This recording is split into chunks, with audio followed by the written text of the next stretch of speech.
যে গুনাহগার ভাই যেরকম ছিল ওরকম করেন গুনাহগার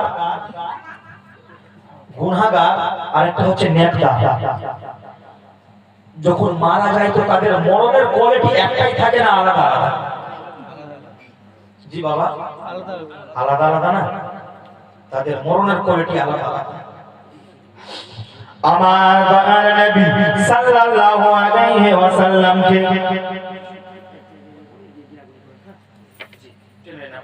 আমার দয়ার নবী সাল্লাল্লাহু আলাইহি ওয়াসাল্লাম কে কিছু সাহাবায়ে কেরাম জিজ্ঞাসা করলেন ইয়া রাসূলুল্লাহ ইয়া হাবিবাল্লাহ নবী কোন মানুষের যখন আত্মা বের হয় তার শরীর থেকে কিভাবে যন্ত্রণা হয় কিভাবে কষ্ট হয় বলে আমার দয়ার নবী আখরি নবী পয়গম্বর নবী রহমতের নবী বললেন হে আমার সাহাবায়ে কেরামরা শোনো যখন কোন একটা গুনাহগারের আত্মাটা তার শরীর থেকে বের হয় শরীর থেকে বের হওয়ার সময় এমন তার যন্ত্রণা হয় এমন তার কষ্ট হয় এমন তার জ্বালা হয় এমন কষ্ট ভোগ করে যেমন যেমন যেমন একটা কাঁঠাল গাছের মধ্যে একটা কাপড় রেখে দেওয়ার পরে কাপড়টার একটা কোণ ধরে যদি টানা যায় কাপড় কোনোদিন ভালো আসবে না খারাপ আসবে ছিঁড়ে আসবে না ভালো আসবে কাপড় যেন জাররা জাররা হয়ে যাবে কাপড় যেন ছিঁড়ে যাবে কাপড় ভালো আসবে না বাবারা ভাইরা আমার নবী বলছেন হে আমার সাহাবায়ে কেরামরা শোনো একটি গুনাহগার বান্দার যখন শরীর থেকে তার আত্মাখানাকে বের করে নিবে তার রূহখানাকে বের করে নিবে সেই রকম আত্মাখানা যেন ভেঙে যাবে জাররা জাররা হয়ে যাবে রে মা কেন আজকে আপনি পর্দা ছেড়ে বসে আছেন কেন আপনারা আজকে জিন্দেগিটাকে ফাতিমার জিন্দেগির মতো করতে পারলেন না আপনি কিভাবে কাল কিয়ামতের ময়দানে মা ফাতেমাকে বলতে পারবেন ফাতেমা গো আমাকে আজকে সুপারিশ করো জান্নাতে নিয়ে যাও বাবারা ভাইরা নবীর সুন্নতটাকে আমরা আজকে দিনে দিনে কুরবানি করে দিয়েছি কিন্তু আমার দয়ার নবী বলেছেন যে জামানায় যে যুগে যে সময়ে আমার সুন্নতকে মিটিয়ে দেওয়া হবে আর সেই সময় এক আমার উম্মত যদি আমার সুন্নতকে ধরে রাখে আমার সুন্নতকে যদি টিকিয়ে রাখে ওই উম্মত মারা যাওয়ার পরে তাকে শহীদের সঙ্গে জান্নাতে দিয়ে দিবে তাকে শহীদের সঙ্গে জান্নাতে ইয়া রাসূলুল্লাহ গুনাহগারের এত কষ্ট হ্যাঁ এত কষ্ট ভাই এই ভাই গল্প করেন আপনারা গুনাহগারের এত কষ্ট জি আমার দয়ার নবী সাল্লাল্লাহু আলাইহি ওয়াসাল্লাম আরো বললেন এ আমার সাহাবায়ে কেরামরা শোনো একটা ছাগলকে একটা দুম্বাকে একটা ভেড়কে একটা বকরিকে বিনা জবাই করে যদি তার শরীরের চামড়াগুলোকে খসিয়ে নেওয়া হয় যদি চামড়াগুলোকে টেনে নেওয়া হয় যদি চামড়াগুলোকে বের করে নেওয়া হয় হে আমার সাহাবায়ে কেরামরা যতটা কষ্ট ওই ছাগলের হবে না তার থেকে 70 গুণ বেশি একটা বেনামাজির আত্মা বের করার সময় কষ্ট হয় ছাগলকে বিনা জবাই করে চামড়া যদি খসিয়ে নেওয়া হয় কষ্ট পাবে কি পাবে না বলেন বাবা পাবে কি পাবে না পাবে জি নবী বলেন তার থেকে 70 গুণ বেশি এক বেনামাজি আত্মাটাকে বের করার সময় তার কষ্ট হয় কিভাবে আমরা নামাজ ছেড়ে আছি কিভাবে আমরা নবীর সুন্নাত ছেড়ে আছি কিভাবে নবীর তালিকা ছেড়ে আছি আমার দয়ার নবী রহমতের নবীকে সাল্লাল্লাহু আলাইহি ওয়াসাল্লাম যেন সাহাবায়ে কেরামকে বললেন সাহাবায়ে কেরামরা শোনো একটা বেনামাজি যখন মারা যায় একটা সাহাবী যখন মারা যায় কথাটা বন্ধ করে দিব না চলবে জোরে বলেন সুবহানাল্লাহ একটা যখন বেনামাজি মারা যায় যখন বেনামাজিটা আল্লাহর কাছে বলে, আল্লাহ যখন আমার আত্মাটা বের করেছিল ফারিস্তা, আমি ভেঙে পড়েছিলাম, মাওলা সহ্য করতে পারিনি। আল্লাহ আমাকে মাফ করে দাও, আমি গুনাহগার, আমি বাদকার, আমি শিয়াকার, আমাকে মাওলা সাজা দিও না। মাওলা আমার বাচ্চাগুলো কান্নাকাটি করে, তাদের কান্নায় আমি সহ্য করতে পারি না। বাচ্চাগুলো আমাকে বারবার বলে, মা আমার বাবা জান মনে হয় আর কোনোদিন জাগবে না, আর কোনোদিন উঠবে না। মা মসজিদের খাটের মধ্যে কিসের জন্য সাদা কাপড় বিছানো? আমার বাবা সমস্ত দিন আমাদেরকে সঙ্গে নিয়ে গোসল করে রে মা। আজকে আমার বাবা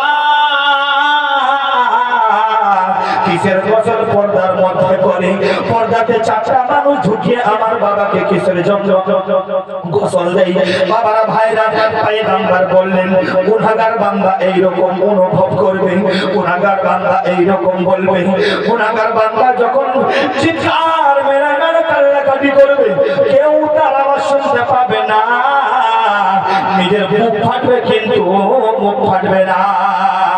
জোরে বলেন সুবহানাল্লাহ। যখন বেনামাজের লাশ তার ঘাড়ের মধ্যে নিবে, ঘাড়ের মধ্যে যখন বেনামাজির লাশটা নিবে, বেনামাজি বাবাকে বলবে, দাদাকে বলবে, কাকাকে বলবে, আইনা তাযহাবুন, আইনা তাযহাবুন, আইনা তাযহাবুন, আমাকে কোথায় নিয়ে চলে যাচ্ছ, আমাকে কোথায় নিয়ে চলে যাচ্ছ? আমার বেটা আমার বাড়ি ছুটে যাচ্ছে, আমার গাড়ি ছুটে যাচ্ছে, আমার সন্তান ছুটে যাচ্ছে, আমার মা বাবা বাবা আমার জমিন জায়গা সোনা চাঁদি সবকিছু ছুটে যাচ্ছে। আমার বেটা রে, এত বড় বিল্ডিং আমি তোমার জন্য তৈরি করে রেখেছি, একটা রুমের মধ্যে আমাকে দাফন করে দাও, কিন্তু আপনার কথা বেটা শুনতে পাবে না, মা শুনতে পাবে না, বাবা শুনতে পাবে না, কেউ আপনার কথা শুনতে পাবে না। যখন গুনাহগার বান্দা বারবার আসরার করবে, আইনা তাযহাবুন, আইনা তাযহাবুন, আইনা তাযহাবুন, কোথায় নিয়ে চলে যাচ্ছ, কোথায় নিয়ে চলে যাচ্ছ? বাবা গো, ইমাম সাহেব নামাজের জানাজা পড়াবার পরে মাটির মধ্যে যখন দুইটা মানুষ নামবে, মানুষ নামার গুনাহগার মানুষ তখন মনে মনে করবে, আমার মা মনে হয় আমার সঙ্গে গেল না, আমার ফুপু আমার সঙ্গে গেল না, আমার বেটি, আমার বোন, আমার সমস্ত মহিলাগুলো আমার সঙ্গে গেল না, আমার জানাজাতে অনেক মানুষ ছিল, আমি মনে মনে করলাম সমস্ত মানুষ আমার কবর পর্যন্ত যাবে, কিন্তু না না, কবরের মধ্যে দুইটা মানুষ আমাকে নামিয়েছে, মনে হয় আমার বাবা, কাকা, দাদা, মামা কেউ আমার সঙ্গে যাবে না, মনে হয় দুইটা মানুষ আমার কবর পর্যন্ত যাবে, কিন্তু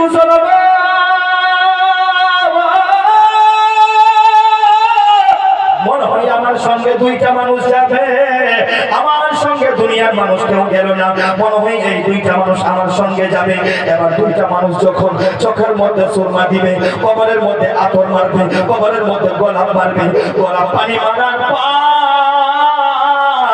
দুইটা মানুষ যখন মাটির উপরে থাবা মেরে, মাটির উপরে হাত মেরে যখন চলে আসবে, বেনামাজির বুকটা কেঁপে উঠবে, বেনামাজির দিলটা যখন কেঁপে উঠবে, বেনামাজি বলবে, আল্লাহ এ কি হচ্ছে আমার সঙ্গে, এ কি হচ্ছে মাওলা গো, আমি সহ্য করতে পারি না। বেনামাজি বলবে, বেটা তুমি কি জানো না, আমি অন্ধকার ঘরে থাকতে পারি না, লাইট যদি না থাকতো বাড়িতে ইনভাইটারের আমি বন্দোবস্ত করেছি, আমার কবর ভালো না, আমার হাসর ভালো না, আমার মাউত আমার অনেক কঠিন হয়েছে, বেটা আমাকে মাটি দিস না, আমাকে বাড়ি নিয়ে চলো, কিন্তু আপনার কেউ কথা শুনবে না। অবশেষে আপনার বন্ধু, আপনার ভাই, আপনার মামা, আপনার কাকা, আরে যেই বন্ধুকে আপনি নিজের অন্তর থেকে ভালোবেসেছেন, ওই বন্ধু বলবে, কোথায় রে, তাড়াতাড়ি পাশ নিয়ে আয়, মাটি দে, বেশি দেরি হয়ে গেলে লাশটা পচে যাবে, বেশি দেরি হয়ে গেলে লাশটা ফেটে যাবে। যাও যাও তাড়াতাড়ি মাটি দাও, পাঁচ দেওয়ার পরে চাটাই দেওয়ার পরে হামেশা হামেশা সমস্ত দিনের জন্য কবরে ফিরে চলে আসবে। পয়গম্বর বলে নবী গো, পয়গম্বর বলে সাহাবী গো,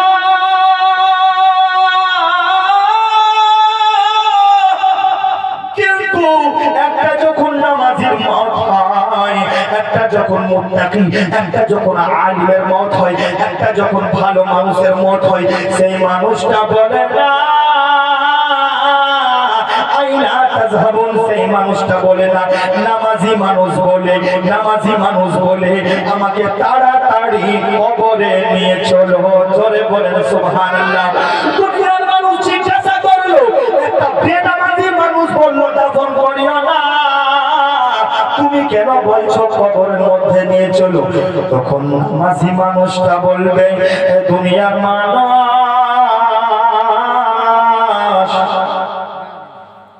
আমি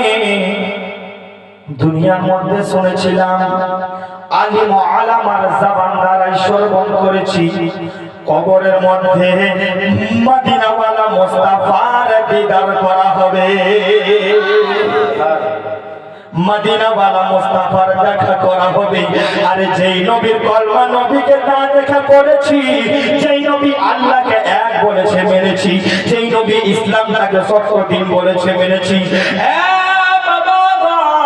আমাকে তাড়াতাড়ি খবর দাও, আমি আমার নবীর সঙ্গে মোলাকাত করব, আমি আমার নবীর সঙ্গে দেখা করব, আমি আমার নবীর সঙ্গে আমার নবীকে সাক্ষাৎ করব, দিদার করব। তখন জানা আমার দয়ার নবীর দিদারের জন্য সেই মুর্দা ব্যক্তির শানে একটি শাইর যেন শাইরি লিখেছেন, আজ ভুলে না समाएंगे कफन में आसी, आज की शब है उसे गुल से मुलाकात की रात। আলোর সঠিক পথ লাইক করুন, সাবস্ক্রাইব করুন।